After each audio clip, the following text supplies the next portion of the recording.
In today's video, I'm going to show you a quick and easy way to sort YouTube videos with the oldest first. Whether you're using an iPhone, Android, or a computer, the steps are the same. So, let's jump right in. Open up the YouTube app and navigate to a random channel. For this example, let's choose this channel.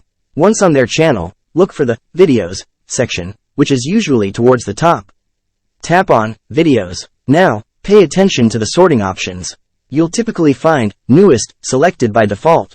To switch to the oldest videos, tap on Oldest. You'll then see the videos sorted from the oldest to the newest. If you're interested in a channel's shorts, unfortunately, not all channels have the Oldest button in the Shorts section.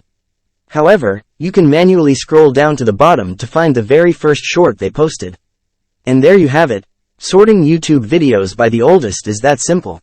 If you found this video helpful or entertaining, don't forget to give it a thumbs up and hit that subscribe button so you never miss out on future content.